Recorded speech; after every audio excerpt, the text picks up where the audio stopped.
Hello everyone, कैसे आप लोग सभी के सभी। एक बार फिर से आप सभी का स्वागत है आपके अपने यूट्यूब चैनल विजन बैंकिंग पे। उम्मीद है सभी अपने घर में सेफ होंगे, सुरक्षित होंगे और आप सभी की तैयारी बहुत ही शानदार तरीके से चल रही होगी। एसबीआई पीओ प्रीलिम्स 2022 का आपका लास्ट बैंकिंग एग्जाम है। जिन बच्चों ने भी एग्जाम के लिए फॉर्म फिल किया होगा, मोस्ट प्रोबेबल आपको पता है कि 15 दिसंबर से इसका एक्सपेक्टेड डेट्स है प्रीलिम्स का, और अगर 15 दिसंबर एक्सपेक्टेड डेट्स है तो वी कैन एक्सपेक्ट कि अगले 2 से 3 दिनों के अंदर अंदर आपका एडमिट कार्ड भी देखने को मिल रहा होगा। इस सेशन में आपके साथ डिस्कस करेंगे कि क्या होता है जब एग्जाम नजदीक आते जाते हैं ना, तो कभी कभी जब हम मॉक टेस्ट लगा रहे होते हैं, फॉर एग्जांपल आपका स्कोर 60s में जा रहा होता है, ऑल ऑफ द सडन एक मॉक टेस्ट में आपका स्कोर 45 to 50s के बीच में आ जाता है, 45-50 के बीच में आ जाता है। तो अब ये लगने लगता है कि इतनी अच्छी तो तैयारी चल रही थी मेरी, 60 जा रहे थे स्कोर, 62 जा रहे थे, 70s में जा रहे थे कुछ बच्चे के स्कोर, अचानक से 45 कैसे आ गया। कहीं मेरी तैयारी में अभी भी कुछ लैग तो नहीं हो रहा है, कहीं मेरी कुछ ऐसी चीजें तो नहीं मिस कर रहा हूँ जिसकी वजह से हो सकता है कि एग्जाम में भी मेरा पेपर डिफिकल्ट चला जाए, मेरा पेपर इसी तरीके 45 to 50s के बीच में चले जाए। देखो, सबसे पहले इन सारी चीजों से आपको दूर रहना है। कैसे, क्यों आपका 45 to 50s में स्कोर जा रहा है? अभी एक मॉक टेस्ट में चला गया कि आपको भी पता है कि मल्टीपल शिफ्ट में आपके पेपर हो रहे होते, तो जब exam Orient paper multiple shift में होते तो हो सकता है कि जो आपका मॉक टेस्ट आप लगा रहे हो वो आप इजी टू मॉडरेट में जा रहे थे, अचानक से एक डिफिकल्ट पेपर आ गया। हो सकता है ना कि आप जिस फ्लो में जा रहे थे उससे थोड़ा सा डिफिकल्ट पेपर आ गया, इसकी वजह से आपका 45 to 50 जाएगा। एग्जाम में भी ऐसा होता है ना कि मल्टीपल शिफ्ट में कोई शिफ्ट इजी, कोई शिफ्ट डिफिकल्ट, कोई इजी टू मॉडरेट में आपको देखने को मिलता है। तो इसमें कोई दिक्कत नहीं है, आपको 45 to 50 जा रहा है। अब अगले 10 दिनों में क्या करना है मैं आपके साथ शेयर कर रहा हूँ। तो सबसे पहले आपके साथ एक डिस्क्रिप्शन बॉक्स में टेस्ट जो स्मार्ट कीडर का मैं आपके साथ एक मॉक टेस्ट शेयर कर रहा हूँ। आपको क्या करना है, उस मॉक टेस्ट को जाकर लगाना है, बिल्कुल फ्री है सभी स्टूडेंट्स के लिए, कोई पे करने की जरूरत नहीं, उसके लिए बिल्कुल फ्री है आप सभी के लिए। एसबीआई पीओ प्रीलिम्स का मॉक है, आप एक बार मॉक टेस्ट लगाओ, बिल्कुल एग्जाम की तरह उन्होंने क्वेश्चंस को अरेंज करा है, एग्जाम ओरिएंटेड पेपर से, चाहे आप रीजनिंग की बात कर लो, क्वांट की बात कर लो या फिर इंग्लिश की बात कर लो। तो आप एक बार स्कोर जाके लगा के देखो, आपको आइडिया लगेगा कि आप कहाँ पे स्टैंड कर रहे हो, और भी बच्चों के साथ आपका स्कोर कंपेयर हो रहा होगा, टॉपर्स के साथ कंपेयर हो रहा होगा, तो आप अपना स्कोर एक बार कंपेयर करके देखो कि वहां पे आप कितना लाइक कर रहे हो। ठीक है, अब क्या होता है जब 10 दिन आपके पास सिर्फ बचे हुए हैं तो आप क्या करते हो, जनरली हर एक स्टूडेंट 2 मॉक टेस्ट तो लगा रहा होता है, आप दिन में 2 मॉक टेस्ट लगा रहे होते हो विद एनालिसिस। तो ऐसे में क्या होगा कि मान लो अगर गलती से किसी दिन आपका दोनों का दोनों डिफिकल्ट मॉक टेस्ट आ गया तो फिर आप वही परेशानी में आ जाओगे कि मेरे स्कोर कम आ रहे हैं। तो अगले 10 दिनों में आपको सिर्फ ये करना है कि आप 2 मॉक टेस्ट बेशक लगाओ, एक मॉक लगाओ और एक प्रीवियस ईयर क्वेश्चन पेपर लगाओ। क्या होगा इससे, क्योंकि प्रीवियस ईयर पे क्वेश्चन पेपर से आपको ये आइडिया लगा रहेगा कि एग्जाम में मेरा स्कोर कितना जा रहा है। फॉर एन एग्जांपल, अगर आपका प्रीवियस ईयर में 60s में जा रहा है, 65 में जा रहा है, तो आपका एग्जाम ओरिएंटेड तैयारी 65-70 के आसपास का है।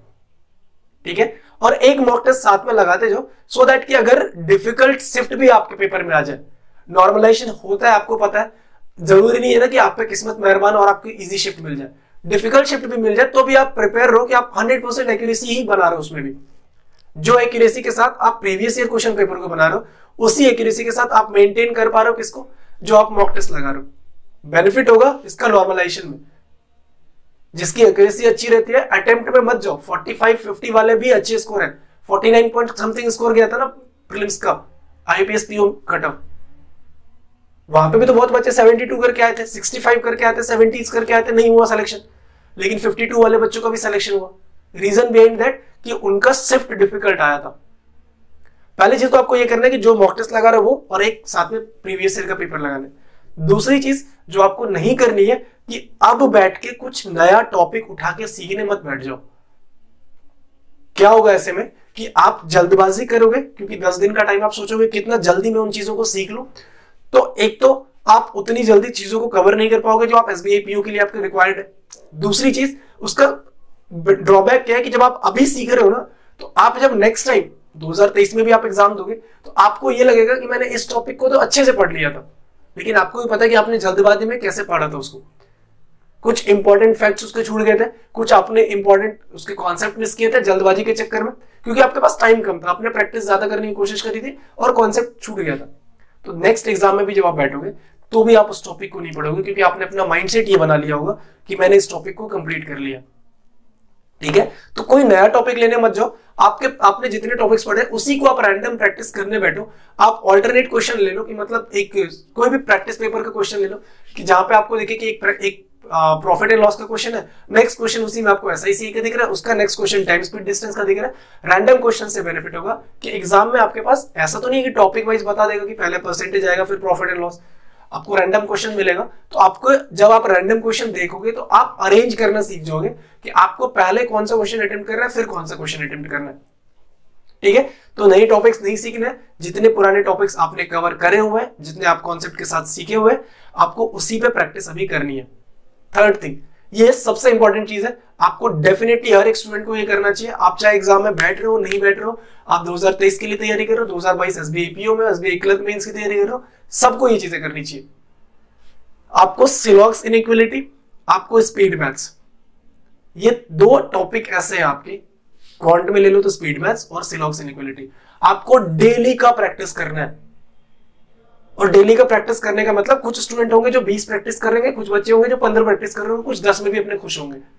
आप जितने भी कर रहे हो वेल एंड गुड, मैं ये नहीं बोलता कि आप अगर 10 करो तो 50 करो, नहीं, आप जितने भी कर रहे हो वेल एंड गुड। आपको सिर्फ एक काम करना है, आप मान लो कि आज आपने 10 सिंप्लीफिकेशन बनाया ना, तो आप टाइम नोट करो उसका कि आज मैंने 10 सिंप्लीफिकेशन बनाया तो मेरा टाइम लगा कितना मिनट, 4 मिनट। तो कल जब आप 10 सिंप्लीफिकेशन लगा रहे हो तो आपका 4 मिनट से 1 सेकंड भी ज्यादा नहीं लगना चाहिए। आप ये टारगेट करके चलो कि विद इन 4 मिनट्स में कवर करूंगा। हो सकता है कि 3 मिनट 50 सेकंड में भी हो जाए, लेकिन 4 मिनट 1 सेकंड नहीं करना। आपको 4 मिनट पे अपना पेन छोड़ देना है।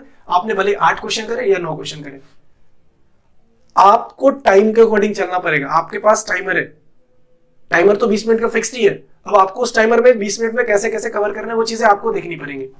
ठीक है, इसी तरीके से सिलॉक्स इनइक्वालिटी को पिक कर लो। आप देखो कि सिलॉक्स के 5 क्वेश्चन है, मैं 90 सेकंड लूंगा, इनइक्वालिटी के 5 क्वेश्चन है, मैं 2 मिनट्स ले लूंगा। इस तरीके से आपको सिलॉक्स इनइक्वालिटी और स्पीड मैथ्स पे अपना टाइम मैनेजमेंट कवर करना है, क्योंकि जितना टाइम आप स्पीड मैथ्स और सिलॉक्स इनइक्वालिटी में सेव कर लोगे, उसी टाइम को आप यूटिलाइज कर लोगे क्वांट में, अर्थमेटिक पे, रीजनिंग में आप अपना पजल या सिटिंग अरेंजमेंट पे। और जिस दिन आपका सिलॉक्स इनइक्वालिटी मैथ्स में रीजनिंग में स्ट्रांग हो जाए, उस दिन आप ब्लड रिलेशन या रैंकिंग ऑर्डर के एक टॉपिक को पिक कर लेना, क्योंकि ये सब टॉपिक ऐसे हैं जो डुएबल है, हर कोई स्टूडेंट कर लेगा। बट आप कितने टाइम पीरियड में करोगे वो मैटर कर रहा होगा। आप कितना टाइम यहां पे अपना सेव कर पाते हो वो मैटर कर रहा होगा। तो ये 3 टॉपिक्स है, ये 3 चीजें हैं जो आपको अभी से अगले 10 दिनों में फॉलो करनी, जो SBI PO प्रीलिम्स के लिए बैठे, जो नेक्स्ट ईयर तैयारी करने के लिए बैठे, आप तो डेफिनेटली डेली बेसिस पे फॉलो करो। ठीक है, होप सो ये वीडियो आप सभी को पसंद आया होगा। तो आप अपना कमेंट एक बार जरूर डाल देना कि आपको ये सेशन कैसा लगा, किस तरीके से आपने इस सेशन को एंजॉय करा, whether it is beneficial for you और नॉट। तो एक प्यारा सा छोटा सा कमेंट सेक्शन में जरूर बता देना, लाइक कर देना। ठीक है, कोई लॉस नहीं होगा आपका, और चैनल पे नए हो तो सब्सक्राइब कर लेना। मिलते हैं नेक्स्ट सेशन में, till then take care, bye bye, thank you, keep practising more and more, and all the best for your upcoming examination.